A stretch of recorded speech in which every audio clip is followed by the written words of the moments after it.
Hello everyone, welcome back to my YouTube channel. आज का हमारा मैथ्स का क्वेश्चन इस प्रकार से है। कोई धन साधारण ब्याज की दर से 10 वर्षों में 2 गुना हो जाता है, तो यह कितने वर्षों में 4 गुना हो जाएगा, ये हमको ज्ञात करना है। ठीक है, इस क्वेश्चन में हमको क्या ज्ञात करना है, तो समय ज्ञात करना है। क्लियर है। इस क्वेश्चन के ऑप्शन इस प्रकार से है। ऑप्शन ए है 20 वर्ष, ऑप्शन बी है 25 वर्ष, ऑप्शन सी है 30 वर्ष और ऑप्शन डी है 35 वर्ष। तो चलिए इस प्रकार के क्वेश्चन को कैसे सॉल्व किया जाता है उसको सीखते हैं और समझते हैं। ठीक है, तो सर्वप्रथम हम क्या करेंगे, हम मान लेंगे। ठीक है, मैं यहाँ पे लिख देता हूँ, माना कि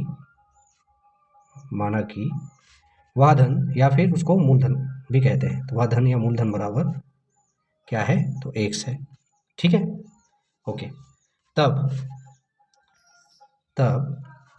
मिश्र धन क्या हो जाएगा, तब मिश्र धन बराबर ये क्या हो जाएगा, तो जब हमने मूलधन x माना है तो मिश्र धन क्या हो जाएगा। ठीक है, क्वेश्चन में कहा गया है कि 10 वर्ष में वह धन जो है 2 गुना हो जाता है। ठीक है, तो मिश्र धन इस तरीके से हो जाएगा 2 गुने में x या 2 गुने में मूलधन बराबर 2x। ठीक है, ये हो गया हमारा मिश्र धन। ठीक है, वही समय की बात करें तो समय जो है क्वेश्चन में दिया हुआ है, कितना दिया हुआ है, 10 वर्ष दिया हुआ है। ठीक है, क्वेश्चन में कहा गया है ना कि कोई धन राशि जो है वह 10 वर्ष में 2 गुना हो जाता है। क्लियर है इतना, ओके। चलिए अब आगे चलते हैं। अब देखिए हमारे पास मूलधन भी है, हमने x माना है, मिश्र धन बराबर हमारे पास 2x है और समय बराबर 10 वर्ष है। ठीक है, वही साधारण ब्याज की अगर बात करें तो साधारण ब्याज हमें ज्ञात नहीं है। ठीक है, तो हम क्या करेंगे, अब इस साधारण ब्याज की गणना करेंगे। ठीक है, तो चलिए साधारण ब्याज ज्ञात कर लेते हैं। साधारण ब्याज ज्ञात करने के लिए हम क्या करेंगे, सिंपल सा साधारण ब्याज के सूत्र में, ठीक है, हम क्या कर देंगे, मान रख देंगे। तो साधारण ब्याज बराबर क्या होगा, साधारण ब्याज बराबर हमारा होता है मिश्र धन ऋण में मूलधन। क्लियर है, ओके।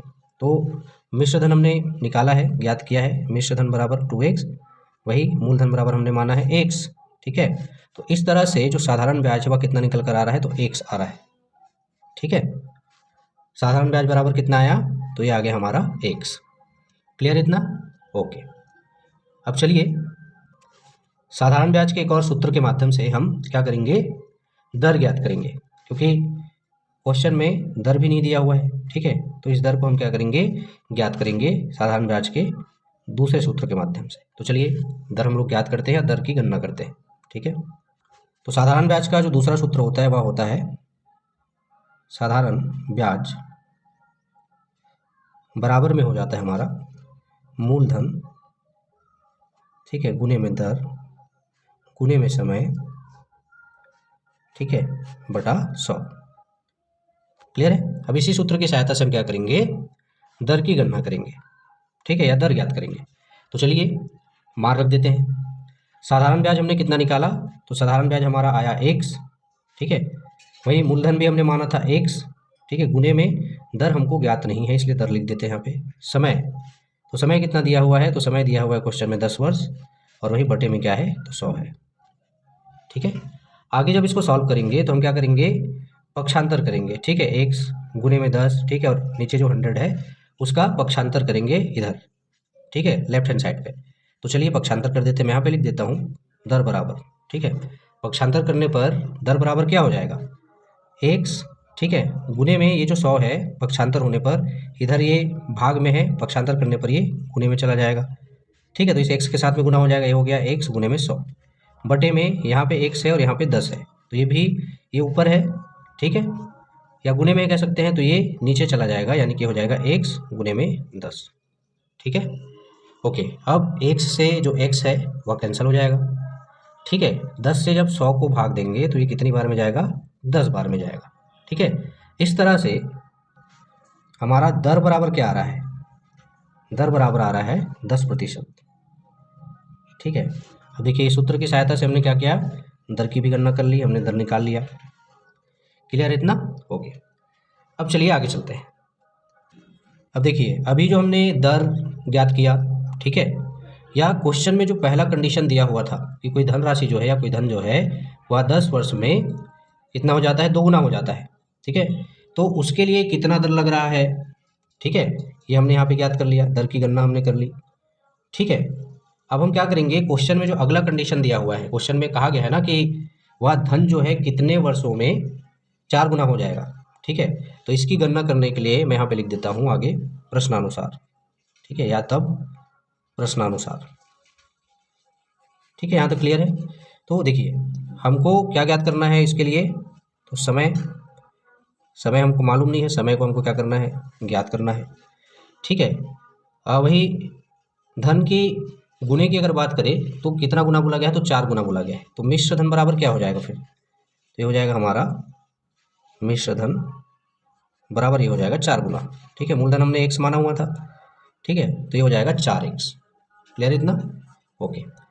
अब चलिए हम क्या करेंगे, हमारे पास मूलधन भी है, ठीक है, यहाँ पे मैं लिख देता हूँ मूलधन, जो कि हमने ऊपर माना हुआ है x, ठीक है, तो मूलधन बराबर x। क्लियर। अब मिश्र धन और मूलधन की सहायता से हम क्या करेंगे, साधारण ब्याज ज्ञात करेंगे। तो चलिए साधारण ब्याज ज्ञात करते हैं पहले। तो साधारण ब्याज निकालने के लिए हम क्या करते हैं, मैंने जो साधारण ब्याज निकालने का पहला सूत्र बताया था क्या था, साधारण ब्याज बराबर में मिश्र धन, ठीक है, ऋण में मूलधन, ठीक है, ये बताया था। इसमें जब हम मान रखते हैं तो मिश्र धन हमने कहा 4x है, ठीक है, मूलधन हमने माना था x। इस तरह से जो साधारण ब्याज आता है वह आता है 3x, ठीक है। साधारण ब्याज कितना निकल कर आ रहा है, तो ये 3x निकल कर आ गया। क्लियर इतना, ओके। अब चलिए हम क्या करेंगे आगे, हम चूँकि हमको समय निकालना है तो हम क्या करेंगे आगे, समय की गणना करेंगे, ठीक है। और समय की गणना करने के लिए हम क्या करेंगे, जो साधारण ब्याज का सेकंड सूत्र हमने लिखा अभी पिछले पेज में, उसकी सहायता से हम क्या करेंगे, समय की गणना करेंगे, ठीक है, कि कितने समय में वह धनराशि जो है वह 4 गुना हो जाएगा। उसी सूत्र की सहायता से हम इसकी गणना करेंगे। चलिए सूत्र को लिख देते हैं। साधारण ब्याज का दूसरा सूत्र कौन सा था, हमने क्या लिखा था, तो साधारण ब्याज बराबर में क्या था, तो बराबर में था हमारा मूलधन गुने में दर गुने में समय, ठीक है, और बटे में क्या था, तो ये 100 था। क्लियर है, ओके। चलिए अब मान रख देते हैं, हमने साधारण ब्याज निकाल लिया है, हमको मूलधन ज्ञात है, हमको दर ज्ञात है, हमको केवल यहाँ पे समय ज्ञात नहीं है, ठीक है। इस समय की हमको क्या करना है, गणना करना है। तो चलिए मान रख देते हैं, साधारण ब्याज बराबर हमने निकाला अभी 3x, ठीक है। वहीं मूलधन की बात करें तो मूलधन हमने माना हुआ है x पहले से, ठीक है। गुने में दर हमने कितना निकाला, तो गुने में जो दर है हमने निकाला है 10%, यहाँ पे दर की जगह पे आ जाएगा 10%, ठीक है, 10 गुने में समय, तो समय हमको ज्ञात नहीं है, हमको ज्ञात करना है, इसलिए यहाँ पे समय को समय ही लिख देते हैं। बटे में क्या है, 100 है, ठीक है। अब फिर से क्या करेंगे, फिर से हम क्या करेंगे, पक्षांतर, ठीक है, समय को रहने देते हैं, बाकी चीज़ों को क्या कर देते हैं, लेफ्ट हैंड साइड पे पक्षांतर कर देते हैं। तो पक्षांतर जब करेंगे तो पक्षांतर करने के बाद समय बराबर क्या हो जाएगा, तो समय बराबर हमारा हो जाएगा 3x गुने में 100, ठीक है, बटे में x गुने में 10। क्लियर इतना, ओके। अब देखिए आगे क्या होगा, x से x जो है वह कट जाएगा भाग देने पर, ठीक है। इस नीचे वाले 10 से जब 100 को क्या करेंगे, भाग देंगे, तो कितनी बार में चला जाएगा, ये चला जाएगा हमारा 10 बार में। क्लियर इतना, ओके। आगे चलते हैं। तो देखिए समय बराबर हमारे पास क्या आ रहा है, समय बराबर हमारे पास आ रहा है यहाँ पे 3 गुने में 10, ठीक है। इन दोनों का जब गुना करेंगे तो 10 दिया 30 हो जाएगा, ठीक है। और ये 30 क्या है, तो वर्ष होगा। क्लियर है, और यही हमारे इस क्वेश्चन का क्या है, आंसर होगा, ठीक है। किसी धन को जो कि 10 वर्ष में 2 गुना हो जाता है, उसे 4 गुना होने के लिए कितना समय लगेगा, तो 30 वर्ष का समय लगेगा, ठीक है। क्लियर है, चलिए बारी आती है ऑप्शंस की। ऑप्शंस की तरफ चलते हैं और देखते हैं कौन सी ऑप्शन में 30 वर्ष दिया हुआ है, ठीक है। जब हम ऑप्शंस की तरफ आते हैं तो हम देखते हैं कि ऑप्शन नंबर सी में 30 वर्ष दिया हुआ है, यानी कि इस क्वेश्चन का जो राइट आंसर होगा वह होगा ऑप्शन नंबर सी, ठीक है। कोई धन जो कि साधारण ब्याज की दर से 10 वर्ष में 2 गुना हो जाता है, उसे 4 गुना होने में कितना समय लगेगा, तो 30 वर्षों का समय लगेगा। क्लियर है, ओके। आशा करता हूँ आप लोग को इस प्रकार का क्वेश्चन कैसे सॉल्व किया जाता है, कैसे बनाया जाता है, और बहुत अच्छे तरीके से समझ में आया होगा। इसी प्रकार के इंपॉर्टेंट क्वेश्चन को लेकर मिलते हैं हमारे नेक्स्ट वीडियो में। तब तक के लिए धन्यवाद।